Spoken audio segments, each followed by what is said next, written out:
নমস্কার, ট্রাইব টিভিতে সকলকে স্বাগত।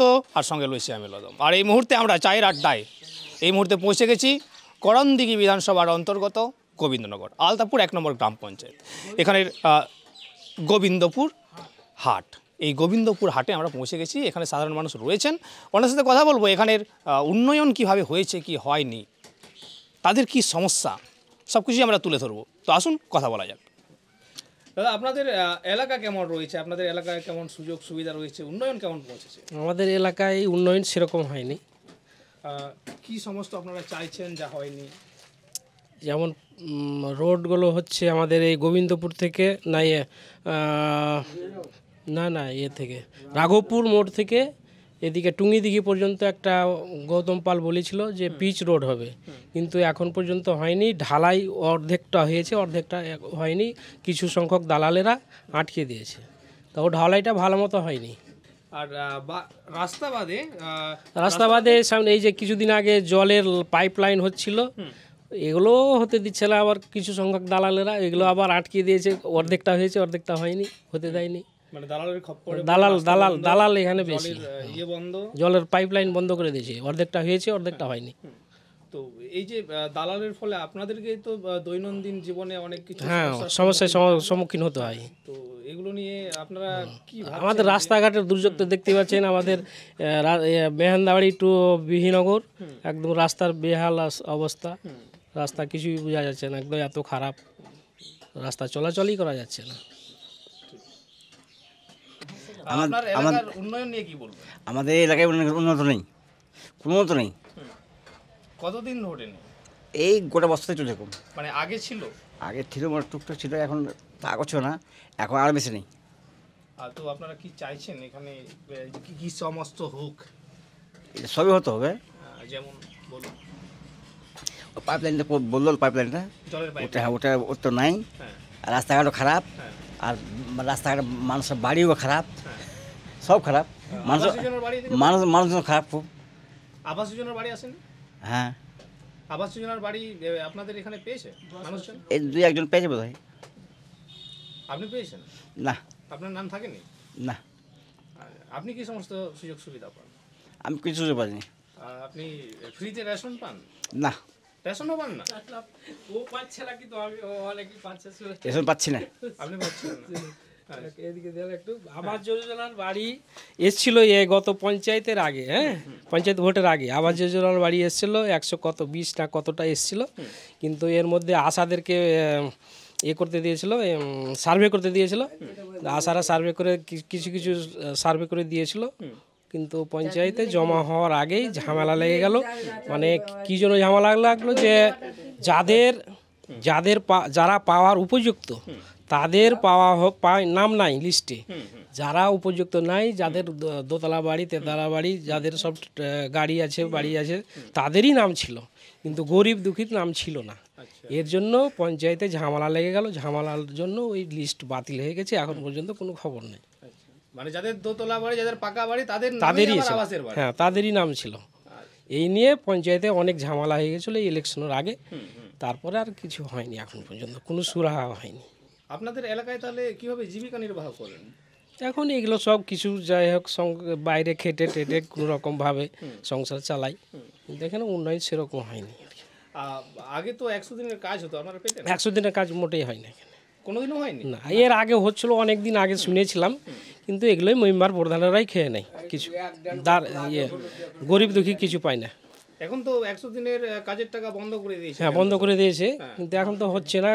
মাঝে মধ্যে পঞ্চায়েত থেকে পুকুর টুকুর খনন করে, কিন্তু এগুলো মেম্বার প্রধানেরাই সব কেটে খেয়ে দেয়। সাধারণ মানুষের কাছে এইসব পাওয়া যায় না, কোনো কিছু উন্নয়ন হয় না। আর এমনিতে গ্রামের মানুষ যে সমস্ত সুবিধা পায়, এই বলুন বার্ধক্য ভাতা থেকে শুরু করে। বার্ধক্য ভাতা আগে যেগুলো ছিল আরও বেশিরভাগটাই কেটে গেছে, অনেকটাই শেষ হয়ে গেছে, পাচ্ছে না আর কি। কিছু নতুন হালে নামগুলো তুলে নিয়ে গেছিলো ঘুষ টুস দিয়ে, টাকাটুকি খেয়ে দালালেরা, ওটাও হচ্ছে না। দালালেরা কত করে ঘুষ নেয়? ওরা বলে দেয় যে আমরা 5,000 টাকা করে নিব, তোর বেকার ভাতা করে দেবো। 5,000 টাকা নিয়ে নেয়, আর বেকার ভাতা আর হচ্ছে না, টাকাও পাচ্ছে না, হচ্ছে না। এখান থেকে আমাদের একটা পিসি মমতাদির কাছে পর্যন্ত গেছে, যে আমার এখানে বেকার ভাতা হচ্ছে না, তা আমাকে এখানে করে দেন। তো এখন ওখানে দরখাস্ত দিয়ে এসছে কলকাতাতে গিয়ে। এখন এটা হচ্ছে কি হয় না, কতদূর কী হচ্ছে দেখা যাক। আর এমনিতে স্কুলে এখানে পড়াশোনার অবস্থা পড়াশোনার অবস্থা একদম শেষ, স্কুল কিছুই চলছে না, স্কুলে লেখাপড়া কিছুই নেই। আমাদের সামনে স্কুল, এখানে একটা MSK আছে পাশে, এদিকে একটা কামারতুর আছে, একটা রাঘবপুর আছে, ওখানে আলতাপুর আছে। পড়াশোনার অবস্থা পড়াশোনা একদম খারাপ, একদম পড়াশোনা কিছুই হচ্ছে না, মাস্টাররা কোনো কিছুই শিক্ষা দিচ্ছে না। আর ওদের শুধু ওই বেতন বাড়িয়েই যাচ্ছে, কিন্তু ছেলেদের কোনো উন্নয়ন হচ্ছে না, পড়াশোনার কোনো উন্নয়নই হচ্ছে না। মানে শিক্ষকদের বেতন বেড়ে যাচ্ছে কিন্তু ছাত্রদের কিচ্ছু জ্ঞান বাড়ছে না। পড়া পরীক্ষার সময় পরীক্ষা নাই মাত্র নিয়ে নিচ্ছে, কিন্তু কিছুই হয় না, উন্নতি একদম শেষ। এমনিতে পাস করে দেয়, এমনিতে পাস, স্কুল গেলে কি আর না গেলে কি পাস, পাস ফেল নাই, কিছুই নাই। 500 টাকা লিখে ভর্তি, আর ভর্তির ফি তো না অনেক বাড়ি। কত ভর্তির ফি কত নেয় 500 টাকা সরকারি স্কুলে? সরকারি স্কুলে 500 টাকা ভর্তির ফি নেয়। 500 টাকা ভর্তির ফি। শিক্ষাদান কেমন করেন? ওই বেকার, একদম বেকার, কোনো শিক্ষাদান নেই। না। তো আপনারা এ নিয়ে জানাননি, ব্লক প্রশাসনকে জানাননি? একবার তো ওখানে ঝগড়াঝাটি করেছে, 500 টাকা কিসের ফিস নেবে, মাস্টার বলছে ফিস লাগবেই, মন হয় ভর্তি হয়, না হয় বাদ দেয়, এই ধরনের কথা বলে। লাগবে না, নিচ্ছে, ভর্তি হয়েছে, দিচ্ছি স্লিপ দিচ্ছিল, আমি দিয়ে আসছি আমার দুই ছেলের, ওইটা লেখে দিলে তো হয়ে গেল ওদের কাজ, তো সরকারি খাতায় জমা হবে 500 টাকা। হ্যাঁ তো সেটাই তো। তো ওটা তো আর স্লিপ দেয়নি, মনে হয় দিয়েছে, অর্ধেক লিখছে, 500 তো কটি লিখছে, 300 লিখছে। কত কত কত লিখেছে? যার 350 নিয়েছে কিনা ওর 240 টাকা নিয়ে লিখেছে স্লিপে, পেমেন্ট স্লিপে। হ্যাঁ, আর যার 500 নিয়েছে ওর কম লিখেছে, 300-র মতন লিখেছে। 300 মতন লিখেছে, মানে পেমেন্ট স্লিপে কম লিখেছে, আর নিয়েছে বেশি টাকা। নিয়েছে বেশি। আপনারা জিজ্ঞেস করেননি যে বেশি টাকা কিসের? ও জিজ্ঞেস করেছিলাম, তো বলেছিল যে ওই গ্রামের যার আছে গার্জেন, ওরাকে ডেকেছিল স্কুলে, কিন্তু ওরা যায়নি, ওই কারণে অতটি করে বসে। তো গার্জেন যায়নি বলে বেশি টাকা লাগছে? মিটিং ডেকেছিল একটা, তো গার্জেন একটা ডেকেছিল যে কি সিদ্ধান্ত করার জন্য, কিন্তু সিদ্ধান্ত কয়েকজনা গেছিল। তো মানে যে মানে বাকি যে টাকাটা নিয়েছে সেটা কি ফাইন ছিল তাহলে যারা মিটিং এ যায়নি? ওটা বলতে পারলাম না। তো সেটারও তো স্লিপ থাকবে, পেমেন্ট স্লিপ থাকবে, পেমেন্ট স্লিপে তাহলে লেখেনি না। গার্জেনরা একবার ঝগড়া হয়েছে, ওই কারণে আর গার্জেন যায়নি, ওরকে যা ইচ্ছা তাই। এবারকার একবার গেছিল, ঝগড়া, প্রচুর ঝগড়া, ওই ঝগড়ার কারণে আর গার্জেনেরা যায়নি, যাহারকে কথা আর যখন রাখে না তা আমরা আর যাব না, এই কারণে এখন ওয়ার্কে নিয়ে যাচ্ছে মতন করছে। মানে গার্জেনরা গিয়েছিল, গার্জেনদের কথা রাখা হয়নি না, যে কারণে গার্জেনরা আর যায়নি। ওই দালালের সম্পূর্ণ কাজ, যে কোনো কাজ মানে দালালের দ্বারাই সম্পূর্ণ হয়, যে কোনো কাজ একদম রুকাওয়াট হয়েছে ওই দালালরাই হ্যাঁ কাজ করায় আর টাকা উড়ায় সম্পূর্ণ। পড়াশোনা, তোমার স্কুল কহ, রাস্তাঘাট, যে কোনো বলো, হ্যাঁ ওই দালাল ছাড়া কোনো কাজ হতে পায় না এখানে। আর দালালে তোমার কাজ উঠতে দেয় না, ওদের খালি পকেট ভর্তি হলো, এই সমস্যা বেশি, খালি দালাল। আপনাদের এলাকার স্বাস্থ্য ব্যবস্থা নিয়ে জানতে চাইব। আপনাদের এখানে কাছাকাছি সামনে স্বাস্থ্য ব্যবস্থা কোথায় রয়েছে? এখানে আছে একটা, তো গোবিন্দপুরে স্বাস্থ্য কেন্দ্র আছে। স্বাস্থ্য কেন্দ্র, হ্যাঁ, হ্যাঁ, ওখানে পরিষেবা কেমন? পরিষেবা এখানে তো দেয়, ভালোই দেয়, যাচ্ছে বাচ্চা কাচ্চা নিয়ে, মানে শুধু বাচ্চাদের মানে এখানে দেখাশোনা করছে আর কি, মেয়েদের, ওটাই ভালোই তো দেখছে আর কি। রাস্তাটা এখানে মানে এই রাস্তাটার কথাটা বলছি, মানে হতে হতে ফের কি বলে হলো নাকি দালালে নাকি বলে টাকা নেবে নাকি, ওই জন্য ফের রাস্তাটা এটা ফের বন্ধ হয়ে গেছে, অর্ধেকখানি হয়েছে আর অর্ধেকখানি ফের বাকি আছে এখানে। এটাই মানে দালালের কথা শুনছি, আমিও শুনেছি যে দালালি বলে বন্ধ করেছে নাকি, এটাই। আচ্ছা, আপনাদের এলাকায় সব কিছুতেই যদি দালালরা থাকেন তো উন্নতি তো হবে না, সে তো আমরাও বুঝতে পারছি। আপনাদের এখানে গ্রামে অঙ্গনওয়াড়ি কেন্দ্র রয়েছে? হ্যাঁ আছে। অঙ্গনওয়াড়ি কেন্দ্রে কেমন অঙ্গনওয়াড়ি কেন্দ্রে দিচ্ছে, ওটা ওদের যে পরিমাণে আসছে চাল ডাল ওরা দিচ্ছে। চাল ডাল মানে খিচুড়ি রেঁধে দেয়? খিচুড়ি রেঁধে দেয়, ডিমগুলো এক্সট্রা ভাবে দেয়। হ্যাঁ, মানে সেদিক দিয়ে দেখতে গেলে অঙ্গনওয়াড়ি ব্যবস্থা ঠিকই আছে। ঠিক রয়েছে। আর এখানের স্বাস্থ্য ব্যবস্থা কি রয়েছে? স্বাস্থ্য ব্যবস্থা ভালোই আছে, স্বাস্থ্য ব্যবস্থা ঠিক রয়েছে। তাহলে কিন্তু এই হসপিটালে গিয়ে ভালো মতো চিকিৎসা পাচ্ছে না। এখানকার আমাদের উপস্বাস্থ্য কেন্দ্র আছে, গোবিন্দপুর উপস্বাস্থ্য কেন্দ্র, এখানে ডেলিভারি মাদের, ছোট ছোট বাচ্চাদের যেটা টিকা যে সব চিকিৎসা হয় এগুলো ঠিকই আছে আর কি, ওগুলো কোনো গণ্ডগোল নাই। আর আপনাদের এখানে কাছাকাছি বড় হসপিটাল কোথায়? করণদিঘি, করণ করণদিঘি রোলার হসপিটাল। করণদিঘি থেকে যদি না হয় ওখান থেকে ট্রান্সফার করে দেয় রায়গঞ্জ সিজারের জন্য। ওখানে সিজার ঠিক মতন করছে না, দেখাশোনা ঠিক মতো করছে না, তখন ওই নার্সিং হয়ে চলে যায়। এটাই ব্যবস্থা খারাপ আর কি। মানে সরকারি হসপিটালে সেরকম পরিষেবা ঠিক মতো দিচ্ছে না, ডাক্তাররা শুধু ইনকামের চেষ্টায় আছে। আচ্ছা, আপনাদের ছেলেমেয়েরা তো স্কুলে যায়, তারা স্কুলে সমস্ত রকম সুযোগ সুবিধা পায়, এই বলুন যেগুলো রাজ্য সরকার দিচ্ছে সবুজ সাথী থেকে? হ্যাঁ, ওগুলো পায়, হ্যাঁ ওগুলো পায়। মুখ্যমন্ত্রী যা দিচ্ছে ওগুলো ঠিকই পাচ্ছে আর কি। সবুজ সাথী, সাইকেল টাইকেল, এগুলো কন্যাশ্রী ফন্যাশ্রী এগুলো সব ঠিকই দিচ্ছে, ওগুলো ঠিকই পাচ্ছে, কিন্তু পড়াশোনাটাই হচ্ছে না, এটাই বেশি সমস্যা। নতুন কিছু হয় না, নতুন কোনো টিচার নিয়োগ হয় না। চারপাশে খুব শোনা যাচ্ছিল রেশন দুর্নীতি। রেশন, আমাদের এখানে রেশন দুর্নীতি হয়নি, আমাদের কলকাতায় যা হয়েছে কিন্তু আমাদের এখানে হয় না। এখানে পরিষেবা দিচ্ছে, ভালোই দিচ্ছে, কিন্তু এই 1 মাসের রেশনটা আমাদের প্রথম দিকে দিচ্ছে না, একদম এই 29 তারিখ 28 তারিখে দিচ্ছে 1 মাসের, এটা প্রথম দিকে বা মধ্য দিকে দিতে হবে, কিন্তু এই 28 তারিখ 29 তারিখ আমাদের রেশনটা দিয়েছে, লেটে দিয়েছে আর কি, এটাই। আর অন্য 5 কেজি করে আমাদের। আগে তো বেশি পাওয়া যেত, আগে বেশি পাওয়া যেত, কেন্দ্র সরকার 5 কেজি দিত, রাজ্য সরকার 5 কেজি দিত, কিন্তু এখন মনে হয় কেন্দ্র সরকারও দিচ্ছে মনে হয় 5 কেজি, আর রাজ্য সরকার দিচ্ছে 5 কেজি। আমার কার্ড ওগুলো নাই, আমি ওই জন্য 5 কেজি আমার যেমন রাজ্য সরকারের কার্ড আছে সেরকম আমি 5 কেজি করেই পাই আর কি। প্রত্যেকটা আটাতে কয়েকশো গ্রাম কম করে ভরা হতো, শুনেছিলেন তো? তো আপনারা কি কোনোদিন আমরা মেপে দেখিনি, কমই আছে। এগুলো সব সমস্যা দেওয়া হচ্ছে, কিন্তু দুয়ারে সরকারের কাজ হচ্ছে না, কিছুই কাজ হচ্ছে না, মোটেই কাজ হচ্ছে না, 1%ও হয় না আর কি। আপনারা একবার ভিডিওকে জানাতে পারেন তো? আমি প্রায় 5 বার দিয়েছি লক্ষ্মী ভাণ্ডারের জন্য, 5 বার দিয়েছি আমি, স্লিপও আছে। যারা আগে হয়েছে তাদের হয়েছে, এখন নতুন করে এই দুয়ারে সরকারে হচ্ছে না, দুয়ারে সরকারে মোটেই কাজ হচ্ছে না, দুয়ারে সরকার শুধু নামে মাত্রই করছে, কিন্তু কিছুই হচ্ছে না। এখান থেকে নিয়ে যাচ্ছে সব কাগজপত্র, নিয়ে যা ডাস্টবিনে ফেলে দিচ্ছে, কোনো কাজ হচ্ছে না। আমি নিজের কথাই বলছি তো, 5 বার করে আমি লক্ষ্মী ভাণ্ডার জমা দিয়েছি, একবারও হয়নি। ওই জন্য আর বিডিও অফিসেও যাই না, বিডিও অফিস যাচ্ছি তো বলছি যে হবে স্লিপটা রাখেন, হবে, কিন্তু আমি আর যাচ্ছি না, ওর যে দিক আর না দিক আমি আর যাচ্ছি না। ওই জন্য অনেকেই যাচ্ছে, ঘুরে আসছে, অনেকেই যাচ্ছে, কিছুই হচ্ছে না।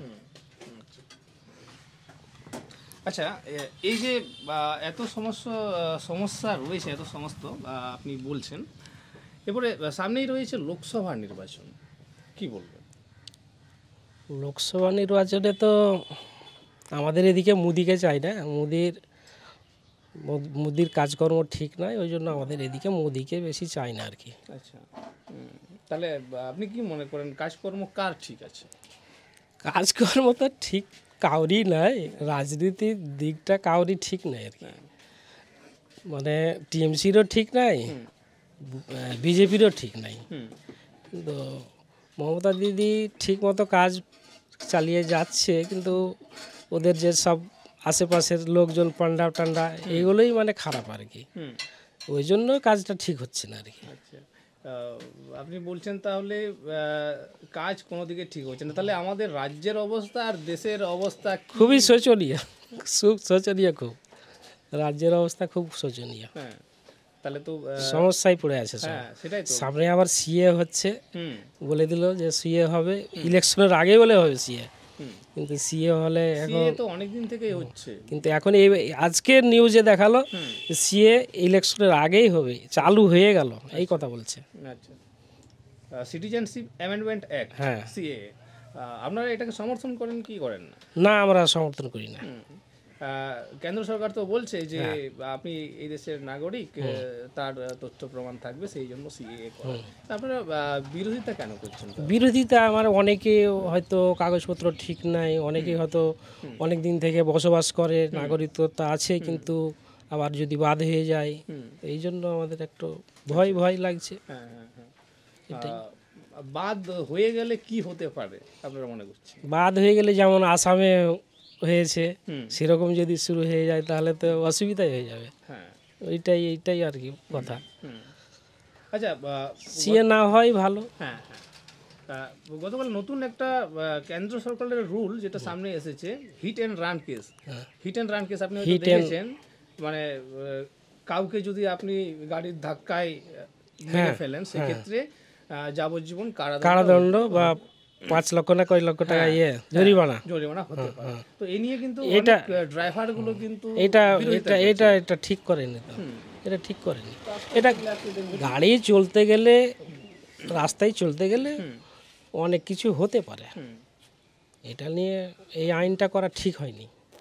এই আইনটা আপনাদের এই এলাকায় অ্যাক্সিডেন্ট কি হারে হয়? আমরা কিন্তু প্রতি বছর দেখছি ডেটা, আমাদের দেশে অ্যাক্সিডেন্টের হার কিন্তু বাড়ছে। হ্যাঁ, অ্যাক্সিডেন্টের হার প্রচুর হারে বেড়ে চলে যাচ্ছে। আপনাদের এই এলাকায় কি অ্যাক্সিডেন্টের কি হার? সেরকম বেশি অ্যাক্সিডেন্ট মারাত্মক হয়নি আমাদের এখানে, পকেট রোড তো সেরকম কিছু হয়নি। ওই তো ছাগল বকরি, হয়তো বাচ্চা কাচ্চা কেউ কিছু হলো। অনেক দিন থেকে প্রচার চলছে যে সেভ ড্রাইভ সেভ লাইফ, হ্যাঁ, কতটা সেভিং হচ্ছে? হ্যাঁ, যে হয়তো রিক্সে গাড়ি চালাবে ও তো যাবেই, ও তো অ্যাক্সিডেন্ট করবেই। আর কি কি আগে তো যা উন্নয়ন হয়েছিলই, কিন্তু এখন আমাদের এসে এখন নতুন কোনো উন্নয়ন হচ্ছে না। ওই শুধু ওই ডাল আর চাল ওইগুলোই মমতা দি যা দিচ্ছে ওগুলোই খাওয়া হচ্ছে আর কি। হ্যাঁ, চাকরি বাকরি গেলা হয়েছিল, আগেই উন্নয়নটা ওইরকম হয়েছিল, স্কুল কলেজগুলো হয়েছিল, কিন্তু এখন আর স্কুল কলেজ আর সেরকম তো হয়নি। শুধু ওই হসপিটালগুলোকে উন্নতি বড় করেছে। অনেক স্কুল বন্ধ হয়ে গেছে। হ্যাঁ, অনেক স্কুল বন্ধ হয়ে গেছে, অনেক আইসিডিএস সেন্টার বন্ধ হয়ে গেছে, প্রাইমারিগুলো বন্ধ হয়ে গেছে। ওই তো বললাম যে এক কথায় শিক্ষার হারটাকে একদম শেষই করে দিয়েছে, উন্নয়নটাকে শেষ করে দিয়েছে একদম। তো এই যে এরকমভাবে দৈনন্দিন চলছে, তাহলে আমাদের ভবিষ্যৎ প্রজন্ম কোন দিকে? ভবিষ্যৎ আমাদের সমস্যায় পড়ে যাবে, আমাদের ভবিষ্যৎ আমাদের উন্নয়ন হবে না। এরকম চালালে কি করে চলবে?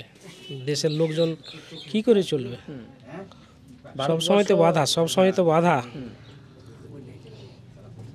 আমরা একটা গান মাঝে মধ্যেই শুনি যে ভারত আবার শ্রেষ্ঠ আসন লবে, সম্ভব হবে কিনা, কি মনে হয়? হইতে পারে। ভারত আবার জগৎ সভায় শ্রেষ্ঠ আসন লবে। পুরো যতগুলো আমাদের পৃথিবীতে দেশ রয়েছে, সব দেশের আগে আমাদের ভারতবর্ষের একটা আলাদা পরিচয় রয়েছে। তো সেই স্থান আমাদের কাছে এখন নেই। একটা সময় ছিল আমাদের ভারতবর্ষে কিন্তু সবাই পড়াশোনা করতে আসতো, এখন আমাদের এখানে দেশ থেকেই মানুষ বাইরে চলে যাচ্ছে। তো আমরা কি সেই দিন আবার ফিরে পাবো? সেই পড়াশোনার হতে পারে আমার আশা আছে না যে হবেই হয়তো। তো যাই হোক, আপনাদের অনেক কিছু আপনার সাথে কথা হচ্ছে, আর সামনে যেহেতু লোকসভা নির্বাচন রয়েছে, আপনারা কি মনে করেন আপনাদেরকে যতটুকু প্রতিশ্রুতি দেওয়া হয় ততটুকু কি পালন হয় না? পালন হয় না। আপনি কিছুক্ষণ আগে একটা কথা বলছিলেন যে মোদী সরকার কিছু উন্নতি করেনি, কিন্তু মোদী সরকার যখন ক্ষমতায় আসবে তার আগেও কিন্তু বলেছিল যে কাশ্মীর থেকে 370 হাটিয়ে দিয়েছে। বলেছিল যে রাম মন্দির করবে, রাম মন্দির করছে। তো কি বলবেন? এগুলো খারাপ করছে, তো অনেকই খারাপ করছে। কিন্তু ওগুলো মসজিদ ভাঙা, মন্দির ভাঙা, এগুলো অন্যায় কাজ করছে। রাম মন্দির তৈরি করছেন? হ্যাঁ, তৈরি করে দিয়েছে তো শুনছি, উদ্বোধন হয়ে গেছে অযোধ্যাতে। হ্যাঁ, উদ্বোধন হয়ে গেছে মনে হয়। হ্যাঁ, সেদিন তো শুনলাম যে উদ্বোধন হচ্ছে, এয়ারপোর্টের উদ্বোধন হয়েছে, অযোধ্যার এয়ারপোর্টের উদ্বোধন হয়েছে, হ্যাঁ, স্টেশনের উদ্বোধন হয়েছে। তো এই যে আপনি বলছেন তাহলে রাম মন্দির তৈরি করাটা ঠিক করেনি,